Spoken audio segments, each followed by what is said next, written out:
Hidup itu apa?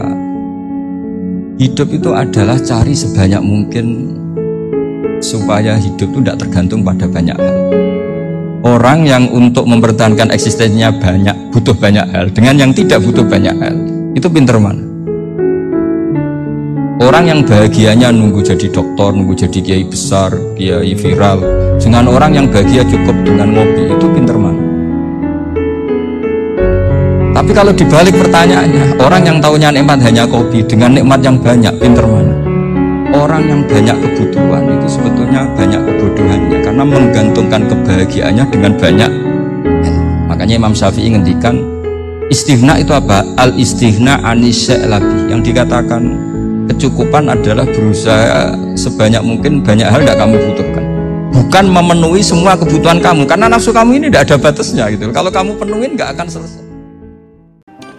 Hidup ini cuma satu kali, karena itu harus dimanfaatkan dengan sebaik-baiknya supaya hidup ini tidak sia-sia. Al-Quran mengatakan bahwa hidup ini adalah penuh dengan ujian, penuh dengan cobaan, bahkan penuh dengan tipu daya. Kepada mereka yang tertipu akan keindahan dunia ini, maka mereka akan mengikuti hawa nafsunya. Ingat dalam satu riwayat, ketika Rasulullah dimi'rajkan oleh Allah, Rasulullah melihat seorang nenek-nenek yang berhias. Lalu Rasulullah tanya kepada Jibril, wahai Jibril, siapa itu? Itu diibaratkan seperti dunia, itulah umur dunia. Tua saja, bermake up tebal, memiliki perhiasan yang dahsyat, tapi sebetulnya Allahu Akbar. Ketika yang dikejar oleh manusia cuma kebahagiaan dunia saja, maka demi Allah hilang akhirat. Ketika hilang akhirat, maka hilang keseimbangan di dalam hidup. Tawazun dibutuhkan dan diperlukan dalam hidup. Nilai keseimbangan diperlukan dalam hidup. Kalau bicara seimbang, tidak cuma bicara hidup. Lihat ketika orang naik sepeda, ketika dia tidak memiliki hukum keseimbangan, apa yang terjadi? Maka dia akan celaka. Bagaimana dengan hidup? Ketika hidup ini dihadapi tanpa keseimbangan, memacu diri untuk mengejar dunia tapi kehilangan akhirat. Demi Allah, Allah berfirman di dalam surat Al-Isra, Bismillahirrahmanirrahim, Man kana yuridul ajila ta'ajjalna lahu fiha ma nasha liman nurid thumma ja'alna lahu jahannam. Barang siapa yang menginginkan kehidupan dunia yang sekarang, akan kami segerakan baginya di dunia apa-apa yang kami kehendaki. Allahu Akbar. Lalu Allah juga mengatakan, waman aradal akhirah, dan barang siapa yang menghendaki kehidupan akhirat, lalu dia berusaha untuk itu dengan sungguh-sungguh, dan dia adalah mukmin.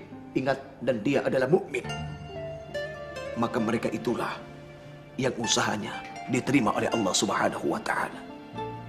Mari hadirin, mengejar akhirat bukan berarti kita harus miskin secara duniawi, tidak.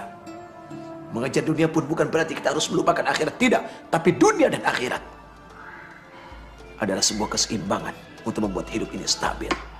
Kembali kepada Allah, Allah adalah yang terbaik. Al-Fakir, mohon maaf lahir batin. Assalamualaikum warahmatullahi wabarakatuh.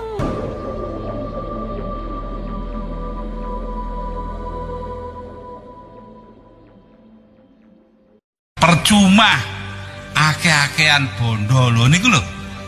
Lah apa kono nglumpukno bondo akeh lali sembarang, wise kathah tokone kathah, tambah suwi tambah medhit. Lho. Percuma. Lah nek kathah tapi ditasarrufaken kangge perjuangan niku sing sae. Mila niku wonten muludan niku niru Kanjeng Nabi Muhammad sallallahu alaihi wasallam, senajan gak duwe apa-apa nek migunani marang wong akeh. Nggih. Contone napa? Khairun dawuhe Kanjeng Nabi, khairun nas anfa'uhum linnas. Saapi-api menungso sing paling manfaat kanggo menungso liya. Lho, ngoten. Mana yang lebih baik? Orang yang sangat rajin beribadah tapi sombong, angkuh, merasa paling suci, atau orang yang tak pernah beribadah tapi akhlaknya mulia, rendah hati, santun dan cinta kepada sesama? Sang bijak menjawab dua-duanya baik. Si ahli ibadah yang angkuh akan menemukan kesadaran tentang akhlak buruknya bertobat lalu menjadi pribadi yang baik. Dan sosok yang kedua, karena kemuliaan budinya Allah kemudian menurunkan hidayah, lalu dia menjadi ahli ibadah yang juga memiliki kerendah hatian. Lalu siapa yang tidak baik? Sang bijak menjawab, kita yang tidak baik. Orang ketiga yang hanya bisa menilai orang lain, namun lalai menilai diri sendiri. Siapa yang tak bisa menghormati suaminya, tak akan pernah abadi kebahagiaan dalam rumah tangga itu. Jangan jadi raja, Bu, di rumah, Bu. Jangan.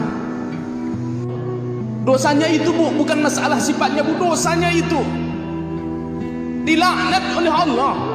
Bahkan orang wanita yang sengaja membelakangi suaminya waktu malam dengan alasan kebencian, ibu berkelahi di rumah, pas tidur di kamar, ibu sengaja membelakangi suami karena benci, sampai subuh malaikat melaknat seorang wanita seperti ini. Paham ya, Bu? Jangankan, Bu, kata Nabi, Bu, surga, bau surga pun tak berhak wanita seperti ini mencium bau surga itu. Ndi ana anak nyenengno atine wong tuwa, bungano atine wong tuwa, jembano atine wong tuwa, gelem sedekah nang wong tuwa. Anak sing gelem sedekah nang wong tuwa dipirsani kali Allah. Nek wis dipirsani kali Allah, anak sing gati nang wong tuwa wajib mlebu suwarga. Allahumma. Kapan arepe nyenengno atine wong tuwa? Mumpung wong tuwa sik dikeki dawa umur ambek Allah, senengno atine wong tuwa, bungano atine wong tuwa. Kula sampean oleh rahmati Allah, anak ali sedekah nang wong tuwa mesti rezekine ndek donya dijembarno karo Gusti Allah. Orang ngomong hidup saya berat, hidup saya berat, hidup saya berat. Jawabannya orang-orang soleh, saya cuma copy paste. Jawabannya para ulama simple, hidupmu berat karena kamu pikul. Hidupmu berat karena kamu pikul. Siapa kamu sehingga mau mikul hidup? Hidup itu bukan tugasmu mikul, tugasmu menjalani. Serahkan sama Allah Subhanahu wa ta'ala. Jangan kamu pikir, jangan kamu bawa ke hati. Tugasmu menjalani, selesai. Jangan dipikir, jangan dijadikan beban, jangan dipikul. Pasrahkan. Makanya orang keluar doanya bismillahi tawakkaltu 'alallah la haula wala quwata illa billah. Bismillah, minta tolong sama Allah, aku udah serahkan kepada Allah. Yang punya usaha, yang punya kekuatan hanya Allah Subhanahu wa ta'ala. Lakonono, selesai. Sahabat, jangan takut ketika kita diminta. Kalau kita didatangi orang-orang susah, itu tandanya Allah sudah mempersiapkan kita untuk bisa membantu. Banyak membantu, semakin banyak rezeki. Sahabat, banyak orang takut didatangi orang susah karena logika berpikirnya mereka yang butuh dan bakal merepotkan. Padahal sebenarnya sahabat, kitalah yang butuh mereka. Suatu hari Rasulullah SAW memberitahu kepada para sahabatnya bahwa orang-orang miskin nanti akan memiliki kekuasaan. Kemudian sahabat bertanya, kekuasaan apa ya Rasulullah? Rasulullah SAW menjawab, di hari kiamat nanti akan dikatakan kepada mereka, tariklah mereka yang pernah memberimu makan walau sesuap, minum walau seteguk. Bumi iki ana sing tandus, ana sing subur, ana sing lan menungso kaya ngono kuwi, ana sing tandus, ana sing subur, ana sing penak rembugane, ana sing angel warna-warna. Ini ora serawung yo ora ngerti, tapi nek serawung karo sabar kuwi luwih digemateni dene Allah tinimbang ora serawung, ora sabar. Kula dalam sebuah hadis Nabi mengatakan al-mu'minu alladzi yukhalitun nasa wa yasbiru yasbiru ala adahum khairun minal mu'minil ladzi la yukhalitun nasa wa la yasbiru ala adahum. Sabda Nabi, orang mukmin yang mau bergaul dengan orang banyak dan sabar menghadapi berbagai cercaan orang banyak itu lebih bagus menurut Allah daripada orang mukmin yang tidak mau bergaul dan gak sabar dengan cercaan orang banyak. Bulan puasa kok, hormatilah orang yang berpuasa. Gunane wong poso ki ben kowe sinau ngurmati wong. Orang njaluk dihormati wong. Hanya orang yang tidak terhormat yang minta dihormati orang lain. Ngono lho. Kuwi sing marake wong Islam ora maju-maju, ulama-ulama do ngemis. Ngemis nang bupati, ngemis nang gubernur. Ya lah.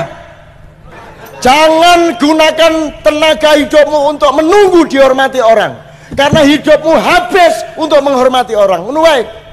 Rasa ngenteni dikai, kowe sibuk ngekai. Ngono wae. Ra iso ngkai duit ngekai perhatian, ra iso ngkai perhatian ngekai tresno. Ngono, ra duwe tresno ya wis.